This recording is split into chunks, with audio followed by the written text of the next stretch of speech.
সমূহ অসম বন বিভাগৰ তৰফৰ পৰা আগন্তুক যি 15 আগষ্ট তাৰে আন্তৰিক শুভকামনা আৰু শুভেচ্ছা জ্ঞাপন কৰিছোঁ। আমি এই তিৰংগা যাত্ৰা প্ৰকৃতি সংৰক্ষণৰ বাবে, এই তিৰংগা যাত্ৰা এটি গড়ৰ বাবে, যাতে আমি অসমৰ চিনাকি গড় সংৰক্ষণ কৰি আমাৰ প্ৰকৃতিক সংৰক্ষণ কৰি এখন নতুন সেউজ পৃথিৱী গঢ়িব পাৰোঁ, তাৰ পদক্ষেপ লৈ এই যাত্ৰা কৰা হৈছে। এই যাত্ৰাত আমাৰ অংশীদাৰ হিচাপে আমাক সহযোগ কৰিছে অসম বন বিভাগৰ নলবাৰী আমাৰ সামাজিক বনানীকৰণ ডিভিজনৰ শ্ৰদ্ধাৰ DFO জয়ৰাম বৰুৱা ছাৰ, আৰু লগতে আমাক সহযোগ কৰিছে এই চন্দ্ৰমোহন পাটোৱাৰী ছাৰ, যি বনমন্ত্ৰী বন বিভাগৰ, আৰু লগতে এই চিপাঝাৰ সমষ্টি বিধানসভাৰ সমষ্টিৰ বিধায়ক মহোদয়ৰ লগতে দৰং জিলা আয়ুক্ত মহোদয়, আৰু লগতে আমাৰ দৰং জিলাৰ যি প্ৰশাসনিক ব্যৱস্থা আছে এই প্ৰশাসনিক সকলোৰে সহায় সহযোগিতা আমি পাইছোঁ। লগতে এই যাত্ৰা কুৰুৱা ৰেঞ্জৰ পৰা হৈছে আৰু এই যাত্ৰাটো অন্তিম হ'ব আমাৰ মঙলদৈ খণ্ড বন বিষয়া কাৰ্যালয়ত। গতিকে অহা কাইলৈ আৰু 16 তাৰিখলৈকে এই অনুষ্ঠান চলি থাকিব। আমাৰ এই অনুষ্ঠানৰ এটাই বাণী হ'ব, আমাৰ প্ৰকৃতি সংৰক্ষণ, গড় সংৰক্ষণ আৰু ৰক্তদান। আৰু এই যাত্ৰাৰ কালত, এই যাত্ৰাৰ সময়ত যাতে সকলোকে আহ্বান এটাই জনাওঁ, এই উৎকট গৰমৰ কাৰণে পৰিত্ৰাণ পাবৰ কাৰণে সকলোৱে গছপুলি ৰোপণ কৰক।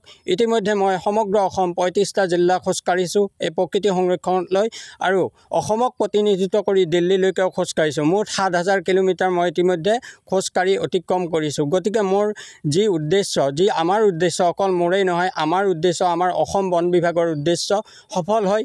আৰু ইতিমধ্যে আপোনালোকে জ্ঞাত যে আমি যি পদক্ষেপ লোৱা হৈছে বন বিভাগৰ তৰফৰ পৰা, অসমৰ যশস্বী মুখ্যমন্ত্ৰী মাননীয় ডক্টৰ হিমন্ত বিশ্ব শৰ্মাদেৱৰ যি নেতৃত্বাধীন চৰকাৰে আমাৰ যি এক নতুন আঁচনিৰ অমৃত বৃক্ষ আন্দোলন আৰম্ভ কৰিছে, এই বৃক্ষ আন্দোলনৰ দ্বাৰা আমাৰ সমাজখন সেউজীয়া হ'ব বুলি মোৰ বিশ্বাস। আৰু সেই উদ্দেশ্যেৰে যাতে এই অমৃত বৃক্ষ আন্দোলনটো টকাৰ লগত তুলনা নকৰি আমাৰ যাতে কৰ্মক্ষম কৰে, যাতে 10,000 টকাতে, বহুতে কয় যে 10,000 টকা দিম বুলি কৈছিলে নিদিলে, সেইটো কথা নহয়। কিন্তু এজোপা গছ যে ডাঙৰ হৈছে বা এজোপা গছ যে তেওঁ ৰুইছে, সেইটোহে বহুত ডাঙৰ কথা। যিহেতু অসমৰ প্ৰাকৃতিক পৰিৱেশত চহকী, এই চহকী ৰাজ্যখন ক্ৰমান্বয়ে PWD হওক, বিভিন্ন বিভাগীয় কৰ্মকৰ্তাই গছপুলি এটাৰ মূল্য বুজি নাপায়। তেওঁলোকে যধে মধে ৰাস্তা বনোৱাৰ নামত হওক, কোনো চিন্তা চৰ্চা নকৰাকৈ গছ এজোপা হঠাৎ কাটি পেলায়। কিন্তু সেই গছজোপা ডাঙৰ কৰা যিসকল বন বিভাগৰ লোক আছে, তেওঁলোকেহে গম পায় এজোপা গছ ৰোৱাৰ পিছত কিমান যত্ন সহকাৰে আমি ডাঙৰ কৰোঁ, কিমান যত্ন সহকাৰে আমাৰ মানুহবোৰে বা সাধাৰণ জনতাই এজোপা গছ ৰুই ৰাস্তাৰ কিনাৰত ডাঙৰ কৰে। গতিকে মোৰ এটাই আহ্বান, ৰাস্তা বনোৱাৰ নামত হওক, বিভিন্ন কাম কাজৰ ক্ষেত্ৰত হওক, যাতে চিন্তা চৰ্চা কৰি গছপুলিসমূহ সংৰক্ষণ কৰি সকলো কাম সমাধা কৰে। আমাৰ যি বনাঞ্চল আছে, এই বনাঞ্চলৰ পৰা আৰম্ভ কৰিছোঁ, এয়া মঙলদৈলৈকে পদযাত্ৰা হ'ব আজি।